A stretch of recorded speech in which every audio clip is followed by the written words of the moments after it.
الحمد لله وكفى والصلاة والسلام على من لا نبي بعده أما بعد أعوذ بالله من الشيطان الرجيم بسم الله الرحمن الرحيم فإن آمنوا بمثل ما آمنتم به فقد اهتدوا وقال النبي صلى الله عليه وسلم اللهم أعز الإسلام بأبي جهل بن هشام أو بعمر بن الخطاب أو كما قال صلى الله عليه وسلم صدق الله العظيم وصدق رسوله النبي الكريم يا رب صل وسلم دائما أبدا على حبيبك خير الخلق كلهم هو الحبيب الذي ترجى شفاعة لكل بول من الأحوال المقتحمين. محترم سامعین، حاضرین مجلس، آج چاند کے حساب سے ذی الحجہ تقریباً ختم ہو رہا ہے، 26 تاریخ ہے غالباً، اور یہ اسلامی مہینوں میں، اسلامی تاریخ میں آخری مہینہ ہے، وہ ایک سال کا اختتام ہو رہا ہے، سال ختم ہو رہا ہے، اور چاند کے حساب سے اس کے بعد چونکہ محرم آئے گا، اور محرم اسلامی تاریخ کا پہلا مہینہ ہے،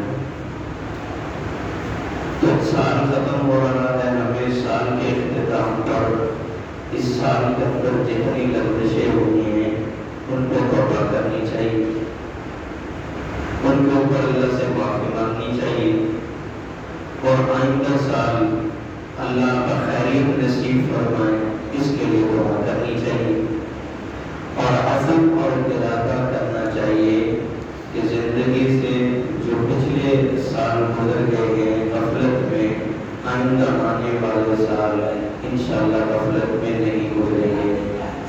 ایک بات یہ یاد رکھیں۔ دوسرے نمبر پہ یہ عرض کرنا چاہوں گا کہ جیسے ہی آئندہ سال کا ابتدا ہوگی محرم کی، اور محرم کی 1 تاریخ کو اسلام کی تاریخ میں ایک عظیم شخصیت کی شہادت ہے۔ بعد اسلام میں مسلمانوں کے دوسرے خلیفہ امیر المؤمنین سیدنا عمر بن خطاب رضی اللہ عنہ کی شہادت ہے۔ گویا کہ اسلام کی ابتدا بھی شہادت سے ہوتی ہے، کیونکہ محرم پہلا مہینہ ہے اور یہ محرم کی پہلی تاریخ کو ہی شہادت ہے، تو اس سے معلوم یہ ہوا کہ اسلام کی جو آغیاری ہے، اسلام کی جو ابتدا ہے وہ شہادتوں سے ہے۔ حضرت عمر بن خطاب رضی اللہ عنہ نبی پاک صلی اللہ علیہ وسلم کے دوسرے خلیفہ ہیں، اور نبی پاک صلی اللہ علیہ وسلم نے حضرت عمر بن خطاب کو دعاؤں کے ذریعے اللہ سے مانگا ہے۔ یہ نبی کی مراد ہے، یہ مراد تھی کہ عمر بن خطاب اسلام میں آ جائیں۔ ایک وقت وہ تھا مسلمانوں کی تعداد کم تھی، کفار کی تعداد زیادہ تھی، اور وہ مسلمان ان کے کیے جانے والے ظلموں سے ستم میں پس بھی رہے تھے۔ کھلا کھلا کلمہ پڑھنے کی اجازت نہیں، قرآن پڑھنے کی اجازت نہیں، بیت اللہ شریف میں نماز پڑھنے کی اجازت نہیں، کھلے عام دعوت کی اجازت نہیں، تو یہ حالات تھے۔ تو ان حالات میں مکہ کے اندر دو باروق شخصیات تھیں۔ مکہ کی جتنی آبادی آبادی تھی، اس آبادی کے اندر باروق اور اثر رسوخ والی دو شخصیات تھی، ایک ابو جہل، دوسرے عمر بن خطاب۔ نبی پاک صلی اللہ علیہ وسلم کو افرادی قوت کی ضرورت تھی کہ بھی کچھ ایسے افراد بھی ملیں جن کے ذریعے باب دعوت ذرا وسیع ہو جائے۔ نبی پاک علیہ السلام نے اللہ سے مانگا، غالباً بدھ کی رات کو، منگل کی رات کو، اگلے دن بدھ تھی، اللہم اعز الاسلام بأبی جہل بن ہشام اور بعمر بن الخطاب۔ اے اللہ، اسلام کو قوت اور طاقت دے، اسلام کو عزت دے، ابو جہل دے کر یا عمر بن خطاب دے کر۔ انتخاب آپ کی نظر پر ہے، اللہ کی طرف چھوڑ دیا، آپ کو ان دونوں میں سے جو اچھا اور محبوب لگے آپ کو دے دیں۔ حضور علیہ السلام نے مانگا دونوں میں سے ایک ہے، جو اللہ کو اچھا لگے اللہ وہ دے دیں گے۔ حضور پاک علیہ السلام نے دعا مانگی، صحابہ نے آمین کہی، اور بھئی جب بندہ مضطرب ہو، غم زدہ ہو، اندر قرب اور تکلیف ہو، تب دعائیں مانگے، اللہ زیادہ قبول کرتے۔ حضور علیہ السلام غم زدہ تھے، بھئی یہ تو میرا دعوت کا باب چلنے ہی نہیں دیتے، اور جو اسلام لے آتا ہے تو اسی کو بھئی ظلم و ستم میں ڈال دیا جاتا ہے۔ حضور علیہ السلام نے دعا مانگی کہ اللہ عمر دے دے یا ابو جہل دے۔ عمر بن ہشام نام ابو جہل، ابو جہل کو اسلام نے کہا ہے جاہلوں کا باپ، اس کا یہ لقب دیا اسلام نے، نام نہیں ہے اس کا، جاہلوں کا باپ، اتنا بڑا جاہل ہے۔ حضور علیہ السلام نے دعا مانگی، اللہ نے قبول فرما لی۔ ادھر مکہ کی پارلیمنٹ میں یہ میٹنگ ہوئی، سرداران مکہ، قریش مکہ نے یہ میٹنگ کی کہ بھئی یہ مسلمانوں کا دن بدن جتھا بڑھتا جا رہا ہے، جماعت ان کی بڑھتی جا رہی ہے، ان کو کسی نہ کسی طریقے سے روکا جائے۔ اگر ان کی دعوت اسی طرح چلتی رہی جیسے اب چل رہی ہے، اور یہ لوگ روز بروز اسلام میں داخل ہوتے جا رہے ہیں، تو ابو جہل کہنے لگا حبل نام کے اوپر لوگ چڑھانے والے بھی ختم ہو جائیں گے، حبل کے اوپر چڑھانے والے بھی ختم ہو جائیں گے، لات اور منات اور عزا کے نام پر جو چڑھائے جائیں گے وہ بھی دینے والے لوگ ختم ہو جائیں گے، ان کو روکا جائے۔ یہ میٹنگ ہو رہی ہے مکہ میں، قریش مکہ، سردار مکہ اسلام کو، باب اسلام کو روکنے کی، اور وہاں میرے نبی دعائیں مانگ رہے ہیں اسلام کے پھیلنے کی، اسلام کی قوت کی۔ میٹنگ ہوگی، میٹنگ کے اندر عمر بن خطاب بھی موجود ہیں، ابو جہل بھی موجود ہے، دیگر سرداران قریش بھی موجود ہیں۔ تو میٹنگ کے اندر یہ طے پایا کہ نعوذ باللہ من ذالک، محمد صلی اللہ علیہ وسلم کا سر قلم کر دیا جائے، بس قتل کر دو، کہانی ختم ہو جائے گی۔ اب اس کے لیے کوئی تیار نہیں تھا، اس کے لیے کوئی تیار نہیں تھا کہ بھئی کون یہ قدم اٹھائے، رحمت للعالمین کے اوپر تلوار کون چلائے، رحمت دو جہاں کے اوپر وار کون کرے، جو لوگوں کو جہالت سے نکال کر روشنی اور جانور پن سے، بہیمیت سے نکال کر انسانیت کا درس دے رہا ہے، اس کے اوپر وار کون کرے۔ جناب عمر بن خطاب کہنے لگے میں کر دیتا ہوں، بھئی میں کام کر دیتا ہوں۔ وہاں سے میٹنگ سے اٹھے، غصے میں بھرے ہوئے، تلوار ہاتھ میں۔ اس سے پہلے ان کے خاندان کا کوئی بھی شخص مسلمان ہوتا تو رات دن تکلیفیں یہی دیتے تھے ان کو۔ عورت کا تذکرہ ملتا ہے، عورت ہے، اتنا مارتے تھے کہ خود مارتے مارتے تھک جاتے اور کہتے تھے کہ ذرا سستا لے اور پھر دوبارہ تجھے مارنا شروع کروں گا کہ تو نے اپنے دین کو چھوڑ دیا۔ میٹنگ سے اٹھے، اٹھ کر کے تلوار سونپی،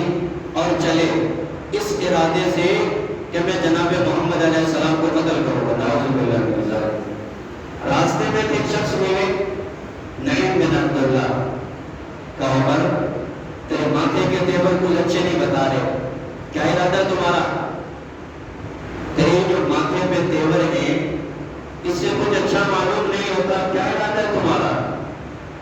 وہ کہنے لگا مکہ کے اندر سے فساد ختم کرنے جا رہا ہوں۔ حضرت کا ظالم، مکہ میں کون سا فساد ہے جو تم ختم کرو گے؟ اس نے کہا جی یہ جو بددینی کی فضا پھیل رہی ہے، بے دینی کی فضا، حبل کو لوگوں نے چھوڑ دیا ہے، لات کو چھوڑ دیا ہے، منات کو چھوڑ دیا ہے، عزا کو چھوڑ دیا ہے اور نام پہ چڑھاوے چھوڑ دیے، اب اس فضا کو ختم کرنے جا رہا ہوں اور جو ایک اللہ کی دعوت دے رہا ہے اس دعوت کو مٹانے جا رہا ہوں۔ ان کا واضح لفظوں میں بتاؤ کیا کہنا چاہتے ہو؟ اس نے کہا کہ محمد صلی اللہ علیہ وسلم کو قتل کرنے جا رہا ہوں۔ یہ عمر ہے، یہ اللہ فیصلے کر رہے ہیں، اب یہ مسلمانوں کا دوسرا خلیفہ بنے گا، نبی کا نائب بنے گا، اور اس کی نشانیاں تورات میں اور انجیل میں موجود ہیں، اور عزم کیا ہے اس کا؟ نبی کو قتل کرنے جا رہا ہوں۔ نبی پاک علیہ السلام کو اس شخص نے کہتے نعیم بن عبداللہ نے پہلے اپنے گھر کی خبر دو، پہلے اپنے اس نے کیا کہنا چاہتے ہو؟ کہ تمہاری بہن فاطمہ مسلمان ہو چکی ہے۔ اچھا، اس کا غصہ اور بڑھ گیا، بجائے رسول اللہ کی طرف جانے کے بہن کے گھر چلا گیا۔ بہن کے گھر گئے، دروازے پہ پہنچے، اندر سے قرآن پڑھنے کی آواز آ رہی تھی، اندر سے قرآن پڑھنے کی آواز آ رہی تھی۔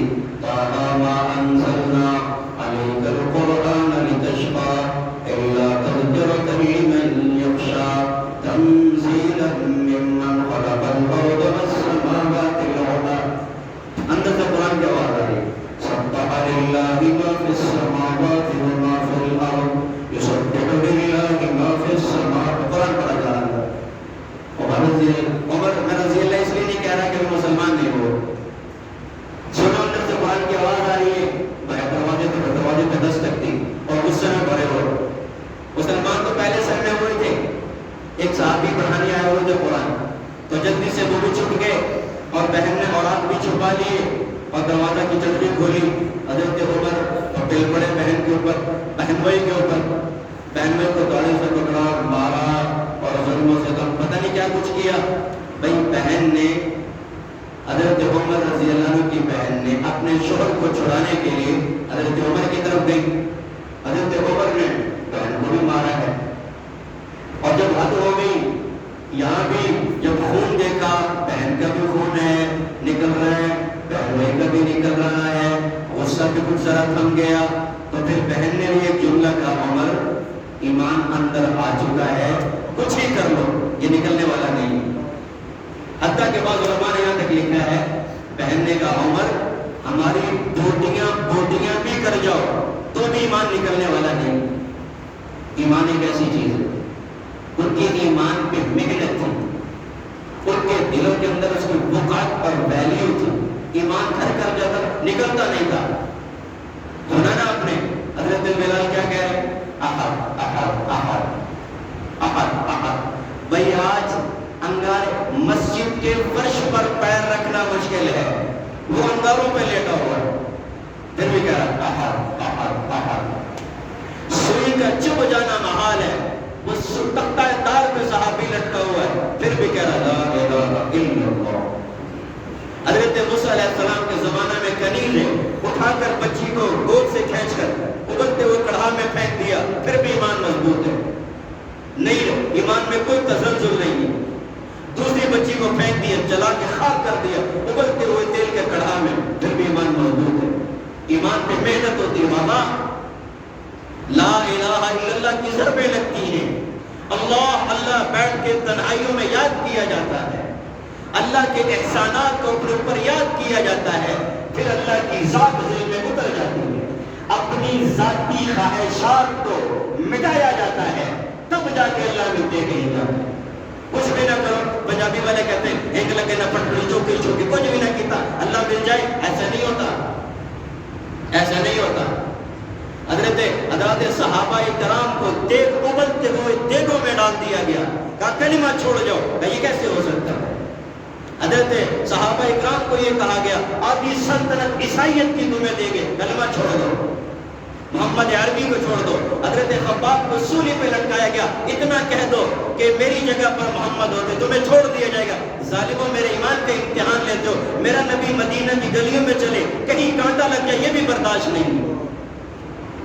حضرت عمر بہن کو مار رہے، بھائی کو بہنوئی کو مار رہے، داڑھی سے پکڑا ہوا خون سے لت پت ہو گئے، اور اس کے بعد بہن نے کہا بوٹیاں بھی کر جاؤ، عمر ایمان نکلنے والا نہیں ہے، جس باپ کا تو بیٹا ہے اسی باپ خطاب کی میں بیٹے ہوں، اگر تو اپنی جہالت میں جری ہے میں اپنے ایمان میں جری ہوں، تو جہالت سے نہیں رکتا میں ایمان سے نہیں رکتی، جو تم نے کرنا ہے کرو۔ اور دیکھا پھر حضرت عمر نے جب اتنی بات سنی بہن کی طرف دیکھا بھئی خون بہ رہا ہے تو غیرت اور حمیت سے شرم سے سر جھک گیا، اور منہ سے نام حق نکل رہا ہے بہن کے۔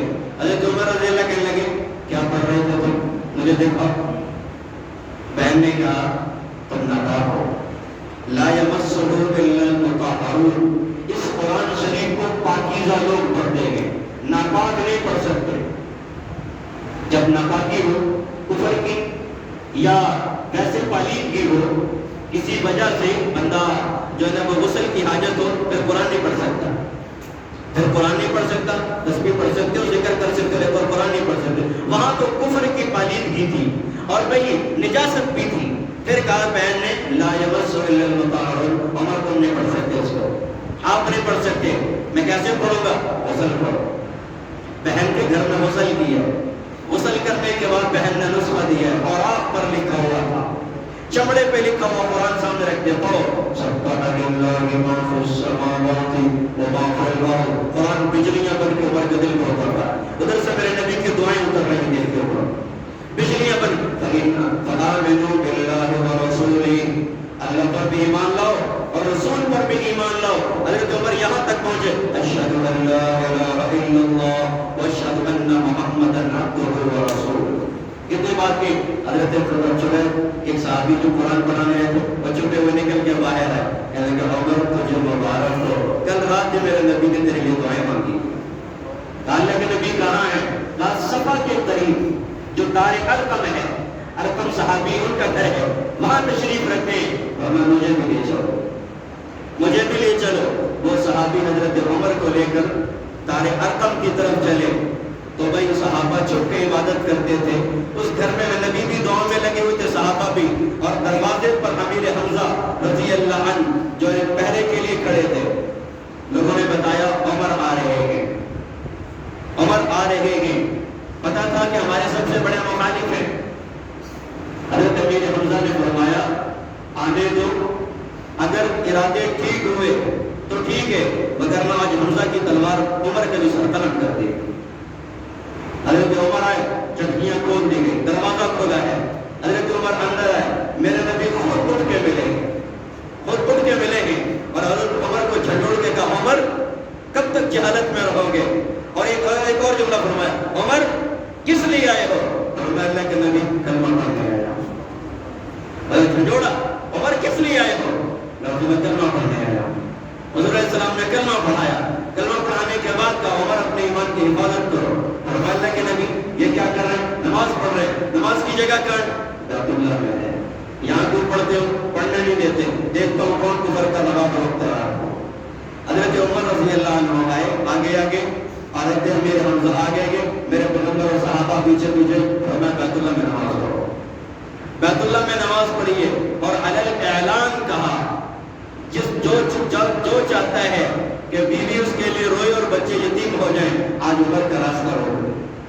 حضور علیہ السلام نے نماز پڑھی، حضرت عمر مسلمان ہو گئے۔ اس کے بعد ہجرتوں کا باب شروع ہوئے، ہجرتیں کی گئی۔ حضرت عمر رضی اللہ عنہ، باقی صحابہ نے ہجرتیں کی، مدینہ کی ہجرت، حبشہ کی ہجرت ہے، ہجرتیں کر کے مدینہ میں رہے، مدینہ میں نبی پاک علیہ السلام کے ساتھ ساری زندگی گزار دی۔ حضور علیہ السلام دنیا سے گئے، حضرت عمر سے انتہائی خوش تھے، انتہائی خوش تھے۔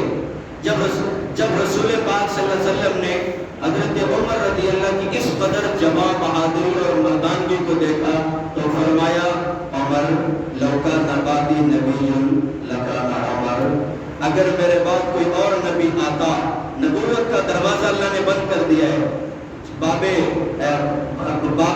جب غزوہ بدر حضرت عمر آگے، غزوہ احد حضرت عمر آگے آگے، اور کتنے بھی غزوات ہوئے نبی کے ساتھ ہر جگہ پر اور ہر بات پہ حق ساتھ میرے نبی نے فرمایا لو کان بعدی نبی لکان عمر، اگر میرے بعد کوئی اور نبی آتا تو ساری صفات اس کے اندر پائی جاتی۔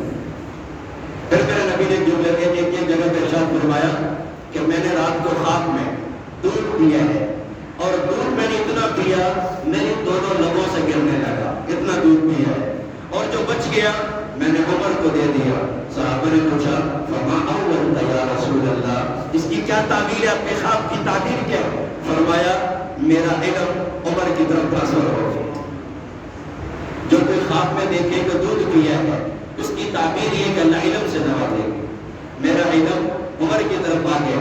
حضور علیہ السلام نے دوسرے موقع پہ فرمایا کہ بھی میں نے دیکھا ہے لوگ میرے سامنے پیش کیے گئے، میں نے دیکھا کسی کا قمیص تو سینے تک تھا، کسی کا ناف تک، کسی کا گھٹنے تک۔ جب عمر میرے سامنے آئے ان کا قمیص زمین سے کھسک رہا تھا۔ صحابہ نے پوچھا یا رسول اللہ آپ کے خواب کی تعبیر کیا ہے؟ میرے نبی نے فرمایا کہ جتنا مضبوط دین میں عمر ہے کوئی اور نہیں ہوگا۔ حضرت نبی پاک علیہ السلام کو اتنی محبت حضرت عمر سے، جب حضرت عمر ایک موقع تو فرمایا میں جنت میں گیا، معراج والی رات میں جنت میں گیا، میں جنت میں ایک محل دیکھا، میں نے جنت کے محل سے پوچھا، وہاں کے سیکورٹی گارڈ سے پوچھا کہ یہ والا محل کس کا ہے؟ ایک قریشی نوجوان کا ہے۔ میں نے سمجھا شاید میرا ہے، حضور فرمایا میرا ہے۔ میں نے کہا وہ کون ہے؟ کہتا کہ عمر بن خطاب۔ میں نے اس مکان کی طرف دیکھا تو اس مکان کے کونے میں حوض پہ ایک عورت وضو کر رہی تھی، کہا یہ عمر کی بیوی ہے۔ میں نے شرم سے منہ موڑ لیا، جب میں نے وہ وضو کرتے ہوئے دیکھا میں نے اپنے رخ پھیر لیا، مجھے عمر کی غیرت یاد آ گئی۔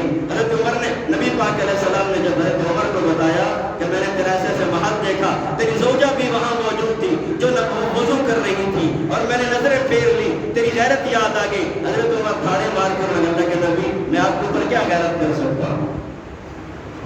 حضور علیہ السلام ایک موقع پر نبی پاک علیہ السلام بحر عریس پر موجود تھے، مدینے کے کنویں پر موجود تھے۔ پہلے شخص آئے، حضرت ابو موسیٰ الاشعری کو دروازے پہ کھڑا کر دیا۔ حضرت صدیق آئے، فرمایا جنت کی بشارت دے دو۔ نمبر 2 دروازے پہ دستک ہوئی، فرمایا کون ہے؟ عمر بن خطاب ہے۔ نبی نے فرمایا ابشروا بالجنہ، اس آنے والے عمر کو کہہ دو تو جنتی ہے۔ نبی پاک علیہ السلام بہت پہاڑ کے اوپر چڑھے، پہاڑ گرنے لگا، زلزلہ آیا پہاڑ پہ، حضور نے زور سے پاؤں مارا پہاڑ اس کے اوپر، احد کے اوپر، جبل احد پہ مارا، کہا کہ احد تو کیوں کانپتا ہے؟ تیرے اوپر ایک نبی موجود ہے، 2 شہید موجود ہیں، ایک عثمان شہید ہے اور ایک عمر شہید ہے، شہید بھی ہوگا جنتی بھی ہوگا، اور نام لے کر کہا ہے کہ جنتی ہے۔ جب حضور علیہ السلام نے اتنی بشارتیں سنائی تو حضرت عمر رضی اللہ عنہ کو بھی نبی پاک علیہ السلام سے اتنی ہی محبت تھی۔ اس محبت کا اندازہ عام لفظوں میں نہیں ہو سکتا۔ ایک مرتبہ رسول پاک علیہ السلام نے ایسے ہاتھ پکڑا حضرت عمر کا، ایسے ہاتھ پکڑا ہوا ہے جا رہے، اور فرمایا عمر رضی اللہ نے کہا یا رسول اللہ صلی اللہ علیہ وسلم اس وقت اپنی جان سے عزیز آپ کی ذات مجھے، یعنی جتنی بھی رشتے پائے جاتے ہیں دنیا کے اندر، جتنی بھی چیزیں ہیں سب سے زیادہ آپ محبوب ہیں، لیکن جان مجھے عزیز ہے۔ نبی نے فرمایا عمر جب تک جان بھی مجھ سے عزیز نہ ہو جائے، میں جان سے عزیز نہ ہو جاؤں، تب تک کامل ایمان نہیں ہو سکتا۔ فرمایا اللہ کے نبی اب جان سے بھی آپ زیادہ عزیز ہیں۔ فرمایا لا یؤمن احدکم، اس وقت تک کامل مومن کوئی بھی نہیں ہے جب تک میری ذات اس کے نزدیک تمام دنیا سے افضل نہ ہو جائے۔ یہ ایمان کی کسوٹی اور ایمان کا معیار بتا دیا۔ آپ کے پاس تھرمامیٹر آ گیا، اپنے ایمان کو پرکھ لیں۔ آپ کے پاس ایمان کی کسوٹی آ گئی ہے، تھرمامیٹر ایمان کا ہاتھ میں دے دیا۔ میرے نبی نے عمر سے بھی رضی اللہ عنہ سے فرمایا عمر جب تک میری ذات ساری کائنات سے افضل نہ ہو جائے، تمہارے نزدیک محبوب نہ ہو جائے، کامل ایمان نہیں ہو سکتا۔ اب میں بھی دیکھ لوں، آپ بھی دیکھ لیں۔ ہمارے ایمان کا معیار کیا ہے؟ ایمان کا معیار بالکل جو ہے نا وہ زیرو پہ. صحابہ کا ایمان بڑا اونچا تھا. جب نبی پاک علیہ السلام نے اتنی بات کہی حضرت عمر رضی اللہ کو حضور کی ذات ساری کائنات سے محبوب ہو گئی. اتنی محبوب ہو گئی تھی غزوہ بدر میں سامنے سگا ماموں آیا ہے. حضرت عمر رضی اللہ اپنی تلوار سے دو ٹکڑوں میں تقسیم کر دیا. فرمایا اللہ کے نبی کی محبت کے سامنے غیروں کی محبت ایج ہے. یہ نبی کے خلاف لڑنے آیا ہے, لہذا فاروقی کی تلوار سے بچ نہیں سکتا. ایک مرتبہ ازواج مطہرات میں نبی کی جو بیویاں ہیں, بھئی میاں بیوی, کچھ انہوں نے مطالبات کیے نبی پاک علیہ السلام سے. حضور نے ان مطالبات کی وجہ سے بیویوں سے علیحدگی اختیار کر لی, ناراضگی اختیار کر لی, مطالبات نہیں. اور حضرت عمر رضی اللہ کی بیٹی حضرت حفصہ, یہ بھی نبی کی زوجہ ہے. حضرت عمر نبی پاک علیہ السلام کے ایک رشتے کے حساب سے سسر بنتے ہیں, اور نبی پاک علیہ السلام حضرت عمر کے داماد ہیں. بیٹی حفصہ ان کے نکاح میں تھی, اور حضور علیہ السلام نے تمام ازواج سے, تمام بیویوں سے ان کے مطالبات کی وجہ سے علیحدگی اختیار کر لی. حضرت عمر کو پتہ چلا, بار بار اجازت مانگی, اجازت نہ ملی. حضور علیہ السلام شاید یہ سمجھے کہ عمر اپنی بیٹی کی سفارش کرنے آئے ہیں. فرمایا اللہ کے نبی, میں حفصہ کی سفارش کرنے نہیں آیا. اگر آپ کی اجازت ہو اور میری بیٹی حفصہ کی وجہ سے آپ کو دکھ ملا ہے, اجازت ہو, آپ کی اجازت سے میں اپنی بیٹی کا سر اپنے ہاتھ سے قلم کر دیتا ہوں. آپ کی محبت کے سامنے غیروں کی محبت کو شیئر کریں. یہ حضرت عمر رضی اللہ کی وجہ سے اتنی محبت ہے. نمبر ایک اور موقع پہ فرمایا, حضرت نبی پاک علیہ السلام نے ایک شخص کو, حضرت زید کو, اپنا منہ بولا بیٹا بنایا, اور زید کا آگے بیٹا اسامہ. حضور علیہ السلام کو بڑے اچھے لگتے تھے, اور بہت سارے لشکروں کا امیر بنا کر حضرت اسامہ کو بھیجا. جب حضرت عمر کا دور خلافت آیا تو حضرت عمر رضی اللہ عنہ نے اپنے بیٹے عبداللہ سے اسامہ کو زیادہ دیا, اسامہ کو زیادہ دیا اور بیٹے کو کم دیا. بیٹے کی بڑی عمر ہے اور سارے صحابہ میں تقریباً حدیثیں زیادہ نقل کرنے والا ہے, بڑا اونچا مقام رکھتا ہے. بیٹے نے ابا سے شکایت کی, ابا جی اسامہ کو آپ نے زیادہ دیا ہے, مقام اور مرتبے میں مجھ سے کم ہے, مجھے کم دیا ہے, وجہ؟ فرمایا بیٹا اس کا باپ اور اس کی شخصیت نبی کو زیادہ محبوب تھی, میں نے حضور کی چاہت کو مقدم کی, اپنی اولاد کو پیچھے کر دیا. ایک جگہ فتح ہوا, مدائن علاقہ فتح ہوا, وہاں سے بہت سارا مال و دولت آیا, بہت سارے جو ہے نا بھائی وہ ذخائر آئے. نبی حضرت عمر رضی اللہ عنہ تمام کے درمیان بانٹ دیے. حضرت حسن اور حضرت حسین دونوں کو 1,000 درہم دیے, اور اپنے بیٹے کو 500 دیے.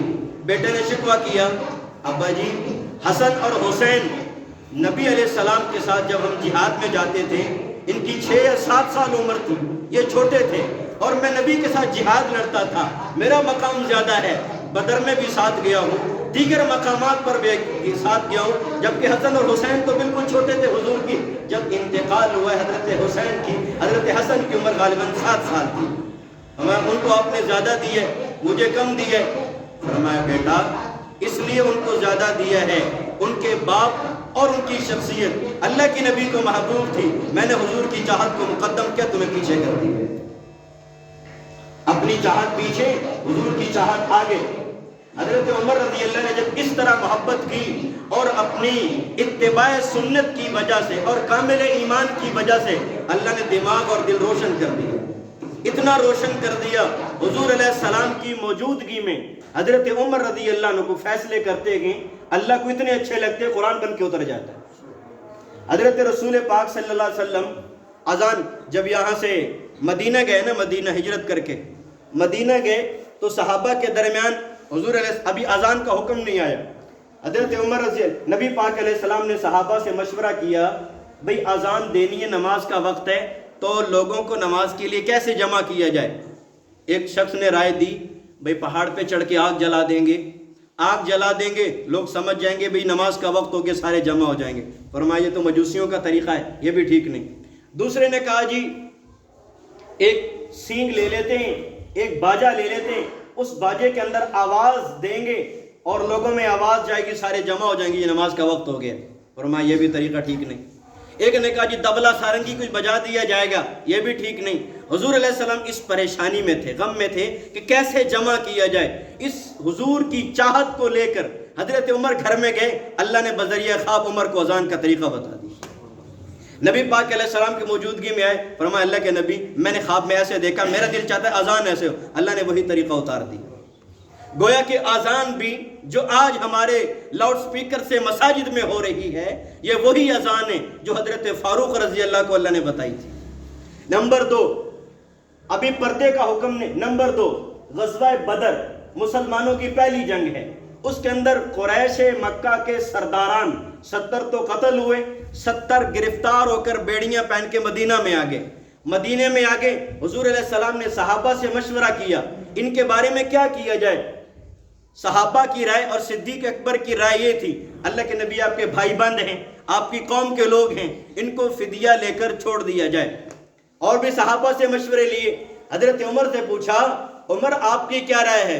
فرمایا اللہ کے نبی اگر عمر کی رائے پوچھنا چاہتے ہو، جو علی کا رشتہ دار ہے عقیل، علی کے حوالے کر دو، جو حمزہ کا رشتہ دار ہے عباس آپ کا چچا بھی ہے، حمزہ کے حوالے کر دو، جو میرے رشتہ دار ہے میرے حوالے کر دو، ابو بکر کا جو رشتہ دار ہے اس کے حوالے۔ ہر ایک اپنے رشتہ دار کا سر اپنی تلوار سے خود قلم کرے، کیوں؟ تاکہ پتہ چل جائے ہم نبی کے آگے کسی اور کو ترجیح نہیں دیتے، نبی کے دین کے آگے کسی کو ترجیح نہیں دیتے۔ یہ کفر کے سرغنے ہیں، آج ان کو چھوڑ دیا جائے گا کل کو پھر مقابلے پہ اتر آئیں گے۔ نبی پاک علیہ السلام رحم دل تھے، صدیق کی رائے کو ترجیح دی، قرآن اتر آیا۔ نمبر 2، قرآن اتر آیا، ما کان لنبی جن، کسی نبی کے لیے جائز نہیں ہے کہ وہ اس طرح کے فیصلے کرے۔ عمر کا فیصلہ برحق تھا، جو عمر کی رائے تھی وہی رب کی رائے تھی۔ نمبر 3، ابھی پردے کا حکم نہیں آیا تھا، نبی پاک علیہ السلام کی ازواج بیویاں امت کی ماؤں سے لوگ بغیر پردے کے ملتے تھے۔ حضرت عمر رضی اللہ نے عرض کیا یا رسول اللہ میرا دل چاہتا ہے آپ کی بیویاں اور ہماری مائیں پردے میں ہونی چاہیے، آپ کی نظر کے سوا کسی اور کی نظر نہ پڑے ان کے اوپر۔ حضرت عمر رضی اللہ کی رائے اللہ کو اتنی پسند آئی، اللہ نے فوراً قرآن اتار دیا، یا ایھا النبی قل لازواجک وبناتک ونساء المؤمنین، اے نبی جی اپنی ازواج سے فرما دیجئے پردے میں آ جائیں۔ نمبر 4، حضرت عمر رضی اللہ نے عرض کیا رسول اللہ شراب کا حکم ہمارے سامنے واضح ہونا چاہیے۔ 4 مرتبہ حضرت عمر کی رائے کے مطابق قرآن اتر آیا، شراب کا حکم واضح ہو گیا۔ تو کہنے کا مقصد یہ ہے اتنی عظیم شخصیات ہے، پھر جب ایسے اترا حضرت عمر رضی اللہ نے بیت اللہ کا طواف کیا، طواف کرنے کے بعد فرمایا یا رسول اللہ دل چاہتا ہے ہر 7 چکر کے بعد مقام ابراہیم پر، جہاں حضرت ابراہیم علیہ السلام کا وہ پاؤں مبارک کا نشان ہے شیشے میں رکھا ہوا ہے، وہاں پر نفل پڑھنے چاہیے۔ عمر کا دل چاہتا ہے جب یہ 7 چکر کے بعد 7 چکر پورے ہوں نفل پڑھے جائیں۔ فوراً اللہ نے قرآن اتارا وَاتَّخِذُوا مِن مَقَامِ إِبْرَاهِيمَ مُصَلًّى، عمر کی رائے۔ پھر میرے پیغمبر نے فرمایا جعل الحق علی لسان عمر وقلبی، عمر بولتا بھی حق ہے سوچتا بھی حق ہے۔ عمر جو بولتا بھی حق ہے سوچتا بھی حق ہے، اس کی زبان پہ اللہ نے حق کو جاری کر دیا، حق ایسا جاری کیا۔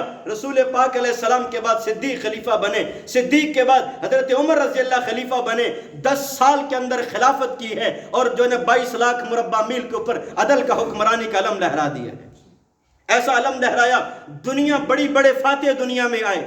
آپ نے ہٹلر کا نام سنا ہوگا، آپ نے چنگیز خان کا نام سنا ہوگا، آپ نے ہلاکو خان کا نام سنا ہوگا، تاتاریوں کا نام سنا ہوگا، آپ نے جو ہے نا بھائی اور بھی تیمور کا نام سنا ہوگا، نادر شاہ کا نام سنا ہوگا۔ بڑے بڑے جنگجو دنیا میں آئے، بڑے بڑے بہادر دنیا میں آئے، جنہوں نے دنیا میں آ کر جب فتحیں کی ہیں، دنیا کو فتح کیا ہے۔ ہٹلر نے وہ خون بہایا ہے جس کا اندازہ نہیں کیا جا سکتا، تاتاریوں نے وہ خون بہایا ہے جس کا اندازہ نہیں کیا جا سکتا۔ دریائے دجلہ اور فرات کو خون کی ندیوں میں نہا دیا گیا تھا، بغداد کو اجاڑ دیا گیا تھا، عراق کو خون میں نہا دیا گیا تھا۔ کچھ لوگ ایسے بھی آئے تھے جنہوں نے یہ قسم کھائی تھی جب تک انسانوں کا خون گھوڑے کی گردن کے برابر نہ ہو جائے تب تک ہم قتل عام کو نہیں روکیں گے۔ اتنا انہوں نے کیا ہے۔ دریاؤں کا رنگ پانی سے خون میں بدل گیا تھا۔ ایسے بھی لوگ آئے جو انسان کی کھوپڑیوں سے مینار بنائے تھے، جنہوں نے ایسے بھی لوگ فاتح آئے تھے دنیا میں، سکندر جیسے فاتح بھی، جنہوں نے بھائی جو ہے نا ایک ایک وقت میں ہزاروں لوگوں کے سر قلم کر کے اور یوں جو ہے نا وہ محلات کے اوپر لٹکا دیے تھے۔ پھر وہ اپنی فتح کا لوہا منوا رہے تھے. جب جنگ عظیم ہوئی، پہلی جنگ عظیم کے اندر 64 لاکھ انسان قتل ہوئے تھے پہلی جنگ عظیم کے اندر. جب دوسری جنگ عظیم 1400 غالباً 47 میں ہوئی تھی، اس کے اندر بھائی جو ہے نا وہ 3.5 کروڑ سے 6 کروڑ کے قریب انسان قتل ہوئے تھے. لیکن عمر رضی اللہ جیسا حکمران کوئی بھی نہیں آیا جس کی 22 لاکھ مربع میل پر حکمرانی ہے، جس نے قتل کا، فوج کو کیا اور پولیس کو کیا اور مجاہدین کو کیا اس نے تعلیمات دی ہیں. ارے انسانوں کے قتل تو دور کی بات ہے، کسی ہرے درخت کو قتل کرنا بھی میری شریعت میں تمہیں جائز نہیں. بچے کو قتل کرنا جائز نہیں ہے، عورت کو قتل کرنا جائز نہیں ہے، کسی بوڑھے کو قتل کرنا جائز نہیں. ہاں جو جنگجو تمہارے مقابلے میں آ جائے اس کو قتل کر دینا، باقی کسی کے گھر کو، کسی کی جائیداد کو، کسی کے درختوں کو اجاڑنے کی، سبز درخت کو بھی کاٹنے کی اجازت نہیں ہے. ٹوٹل حضرت عمر رضی اللہ کی 10 سالہ دور خلافت میں اگر دیکھا جائے تو تقریباً 1000 سے کچھ لوگ زیادہ قتل ہوئے اور پوری آدھی دنیا پہ تقریباً علم کا جو ہے نا وہ جھنڈا لہرا دیا گیا. ایسے حکمران دنیا میں کم نظر آتے ہیں، ایسے حکمران دنیا میں کم نظر آتے ہیں. ارے مثالی عدل ہے، ایسا حکمرانی ہے حضرت عمر رضی اللہ عنہ. ایسی تواضع ہے، ایسی عاجزی ہے کہ بھائی مدینے کے باہر ایک لشکر آ کے پڑاؤ ڈالا ہے. حضرت عمر خود گئے ہیں وہاں پہ، دیکھا کہ ایک عورت بچے کو دودھ پلا رہی لیکن وہ بچہ چپ نہیں کر رہا. حضرت عمر رضی اللہ دوران گشت میں بار بار عورت سے کہہ رہے ہیں بھائی بچہ خاموش کیوں نہیں ہوتا، تمہارا بچہ خاموش کیوں نہیں ہوتا. اس نے کہا، وہ حضرت عمر رضی اللہ کو جانتی نہیں تھی، کہا کہ ہمارے امیر المؤمنین نے یہ فیصلہ کیا ہے جو بچہ دودھ چھوڑ دے اس کا وظیفہ بیت المال سے جاری ہوگا. میں اس بچے کا دودھ چھڑانا چاہتی ہوں تاکہ اس کا وظیفہ جاری ہو جائے. ایک طرف کونے میں بیٹھ کے دھاڑے مار کے رونے لگے، اللہ مجھے معاف کر دے، عمر نے پتہ نہیں کتنے بچوں کو ظلم اور جاتی کے ضائع کر دیا ہو.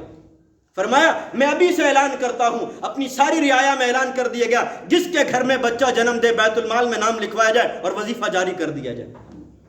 یہ مسلمانوں کا خلیفہ ہے، مسلمانوں کا خلیفہ گشت کر رہا ہے. اور دوران گشت میں ایک عورت کو دیکھا بچے رو رہے ہیں، ایک عورت کو دیکھا بھائی جو ہے نا بھائی بچے رو رہے. پوچھا کیوں تمہارے بچے روتے ہیں؟ یہ ہنڈیا آپ سنتے رہتے ہیں قصہ، یہ ہنڈیا کیا ابل رہا ہے؟ کہا کچھ بھی نہیں ہے، بھوک سے بلک بلک کے رو رہے ہیں اور کوئی بھی وجہ نہیں ہے. فرمایا کہ بھائی کیوں بھوک سے بلک بلک رہے ہیں؟ اور وہ عورت کہنے لگی میرا اور ہمارے امیر مومنین کا اللہ کے ہاں عدالت میں فیصلہ ہوگا، ہماری خبر گیری نہیں کرتے، ہمارے بچے بھوک سے مر رہے ہیں، خود خلافت کے اوپر قابض بیٹھے ہیں. ایک طرف بیٹھ کے رونے لگے اور فرمانے لگے ارے عمر کو تیری حالت کا کیا اندازہ. اسی وقت گئے، کون ہے بھائی یہ؟ وزیر اعظم ہے. کون ہے بھائی یہ؟ مسلمانوں کی ریاست کا خلیفہ ہے. اسی وقت گئے اور جا کر کے بھائی بوری کمر پہ رکھ کے لائے. اور بھائی جب بوری کمر پہ رکھ کے لا رہے تھے تو اپنے غلام نے کہا، اسلم نام ہے اس کا، کہ حضرت میری کمر پہ رکھ دیں، میں اٹھا لیتا ہوں، آپ تو بادشاہ ہیں، آپ تو امیر المومنین، آپ کیوں اٹھاتے ہیں؟ فرمانے لگے قیامت کے دن میرا بوجھ میں ہی اٹھاؤں گا، تو نہیں اٹھائے گا. کمر پہ رکھ کے لے گئے، وہاں عورت کو دیا اور دینے کے بعد فرمایا کہ تھوڑی دیر چھاڑ پہ ہو کر بیٹھ گئے. فرمایا میں نے روتے ہوئے دیکھا تو ہنستے بھی دیکھ لو ان کو. اور پھر گشت کر رہے تھے مدینہ کا، دیکھا کہ ایک دیہاتی اعرابی باہر دور جو ہے نا اس کا خیمہ لگا ہوا ہے اور خیمے کے باہر بیٹھا ہوا ہے، پریشانی کے عالم میں بیٹھا ہوا ہے. پوچھا بھی کیا بات ہے تمہیں؟ اور خیمے کے اندر سے رونے کی آواز آئی. پوچھا خیمے میں روتا کون ہے؟ کہا کہ بیوی ہے، ولادت کے قریب ہے، درد ذیل ہو رہا ہے اور باقی انتظامات ہمارے پاس نہیں ہیں. یہ مسلمانوں کا خلیفہ ہے. اسی وقت گئے جا کر کے اپنی بیوی ام کلثوم، حضرت علی کی بیٹی ہے. کس کی بیٹی ہے بھائی؟ کس کی بیٹی ہے بھائی؟ پھر کہو کس کی بیٹی ہے بھائی؟ حضرت علی کی. حضرت علی نے اپنی بیٹی کا نکاح حضرت عمر کو دیا ہے. یہ اتنا قریبی رشتے ہیں. حضرت عمر رضی اللہ اپنی بیٹی ام کلثوم کا نکاح حضرت عمر رضی اللہ کو دیا. گھر میں گئے، فرمانے لگے ام کلثوم بہت بڑی نیکی ہے، کرنے چلیں؟ ہاں امیر کرنی چاہیے. کہا کہ ایک جو ہے نا وہ درد ذیل میں مبتلا ہے. وہاں گئے، ضروری انتظامات تھے وہ کیے. تھوڑی دیر کے بعد خیمے کے اندر سے آپ کی بیوی نے آواز دی، یا امیر المؤمنین. اتنی بات کہی وہ دیہاتی ڈر گیا، یہ تو امیر المؤمنین ہے، میں تو عام انسان سمجھ رہا تھا. کہا کہ اپنے دوست کو بیٹے کی خوشخبری دے دیں. فرمایا کہ میں حضرت معافی چاہتا ہوں. فرمایا نہیں، یہ میرا حق بنتا ہے. آج تک پوری تاریخ انسانی میں ایسا کوئی بادشاہ نظر نہیں آئے گا، ایسا کوئی خلیفہ کہ جس کی بیوی بے دایا کے کام انجام دے رہی ہو. اللہ تعالی ہمیں ایسے مسلمانوں کی قدر نصیب فرمائے، ایسوں کے لیے حق دعا۔ بھائی اسی تاریخ میں جب ساری دنیا میں عدل ہو گیا، ساری دنیا میں، پھر حضرت عمر رضی اللہ عنہ بڑھاپے کی طرف چلے تو دعا مانگی، آخری بات کہہ رہا ہوں، اللہم ارزقنی شہادتا فی سبیلک، اے اللہ مجھے اپنے راستے کی شہادت بھی دے۔ شہادت کی موت انبیاء نے مانگی ہے، شہادت کی موت صحابہ نے مانگی ہے، اولیاء بھی مانگتی آئے، آج تک امت مانگتی آ رہی ہے۔ ارے موت تو آنی آنی، لیکن شہادت کی موت مانگی جائے۔ موت مانگی، اللہ مجھے شہادت کی موت دے اور تیرے نبی کے شہر کی شہادت ہو۔ صحابہ نے کہا یار آپ نے، صحابہ نے اور لوگوں نے پوچھا آپ کیسی بات کرتے ہیں، شہادت بھی مانگتے ہیں، نبی کے شہر میں بھی مانگتے ہیں، شہادت تو آپ کو جو ہے نا وہ میدان جہاد میں ملے گی۔ فرمایا اللہ دینے پر قادر ہیں۔ حضرت عمر رضی اللہ عنہ جب ان کے دور میں ایران بھی فتح ہوا، اور بھئی ایران سے لے کر بڑے علاقے فتح ہوئے، وہاں سے کچھ مجوسی آئے مدینہ میں آئے، ان کے اندر بہت سارے مجوسی اور ایرانی بھی تھے، مجوسی بھی تھے، تو انہوں نے بھئی وہ صحابہ کے درمیان تقسیم ہو گئے۔ حضرت مغیرہ بن شعبہ رضی اللہ صحابی ہیں، ان کو ایک غلام ملا، اس غلام کا نام ہے ابو لولو، فیروز ابو لولو، وہ بڑا بھئی کاریگر تھا، بڑا جو ہے نا وہ ماہر تھا۔ حضرت عمر رضی اس کو حضرت مغیرہ بن شعبہ نے ڈیلی کے 2 درہم اس کے اوپر کہا کہ تم نے مجھے محصول ادا کرنا ہے۔ اس نے کہا ٹھیک ہے، اور بھئی حضرت عمر رضی اللہ کو شکایت کیجیے مجھ سے زیادہ لیتے ہیں وہ۔ حضرت عمر رضی اللہ نے کہا کہ کتنا لیتے ہیں؟ کہا ڈیلی لیتے ہیں۔ کہا تم کتنے کام کرتے ہو؟ کہا جی میں یہ کام بھی کر سکتا ہوں، یہ بھی کر سکتا ہوں، یہ بھی کر سکتا ہوں۔ فرمایا جب تم اتنے کام کر سکتے ہو پھر 2 درہم زیادہ نہیں ہے۔ اس نے کہا اچھا۔ پھر حضرت عمر نے باتوں باتوں میں کہا کہ سنا ہے کہ تم پنچکی بھی بناتے ہو؟ اور کہا جی ہاں بناتا ہوں۔ کہا میرے لیے بھی بنا دو۔ کہا ایسی بناؤں گا مشرق اور مغرب میں اس کی دھوم مچ جائے گی۔ حضرت عمر نے فرمایا کہ مجھے قتل کی دھمکی دے کر گیا ہے، فرمایا جب تک یہ کچھ کرے گا نہیں میں کچھ نہیں کر سکتا۔ حضرت عمر رضی اللہ عنہ نماز کے لیے تشریف لائے مسجد نبوی میں، اور یہ شخص چھپا ہوا بیٹھا تھا، خنجر تھا 2 دھاری، دونوں طرف سے تیز تھا، اور اس کو زہر میں رکھا ہوا تھا۔ جیسے حضرت عمر رضی اللہ عنہ نماز کے لیے ہاتھ باندھے، اللہ اکبر، 6 وار کیے اس بندے نے 6 وار کیے، کچھ ناف کے نیچے لگے، کچھ ناف کے اوپر لگے، اسی وجہ سے حضرت عمر رضی اللہ عنہ نیچے گر گئے۔ عبد الرحمن بن عوف رضی اللہ عنہ کو مصلی پہ آ جاؤ، مصلی پہ نماز پڑھائی، نماز کے بعد سارے مختصر سی نماز پڑھی، نماز کے بعد صحابہ سے کہا دیکھو من ینظرنی من یقتلنی، دیکھو مجھے قتل کس نے کیا ہے۔ ایک شخص گیا، جب یہ بھاگ رہا تھا بلولو مار کے، تو اس نے 13 صحابہ کو خنجر مارے، جس میں سے 7 صحابہ وہیں شہید ہو گئے تھے، باقی جو لوگ بچ گئے شہید ہو گئے تھے 7۔ اور بھئی اس کے اوپر ایک شخص نے پھر کمبل ڈالا، گر گیا، پھر اس نے اپنے آپ کو ذبح کر لیا، وہیں پہ مر گیا، وہیں پہ مردار ہو گیا، جہنم میں چلا گیا۔ پھر حضرت عمر نے فرمایا کہ دیکھو مجھے قتل کس نے کیا؟ فرمایا کہ بھئی اس ابو لولو مجوسی نے کیا۔ پھر حضرت عمر نے فرمایا یار اے اللہ تیرا شکر ہے مجھے قتل کرنے والا کوئی کلمہ پڑھنے والا نہیں ہے، کوئی کلمہ گو نہیں ہے۔ اس کے بعد فرمایا کہ بھئی جو ہے نا وہ اپنے بیٹوں کو کہا کہ بھئی لوگوں نے حکیموں کو بلایا، حکیم آگے، طبیب آگے، پہلے سب سے پہلے ان کو بھئی میٹھا پانی پلایا گیا کھجوروں والا، وہ ناف سے نیچے سے باہر نکل گیا، پھر دودھ پلایا گیا، وہ بھی باہر نکل گیا، وہ باہر نکل گیا، لوگوں نے کہا جی اب شہادت کا وقت قریب ہے، اب آپ دنیا سے جانے والے گئے۔ پھر حضرت عمر نے فرمایا اپنے بیٹے عبداللہ سے کہا جاؤ ماں جی کے پاس۔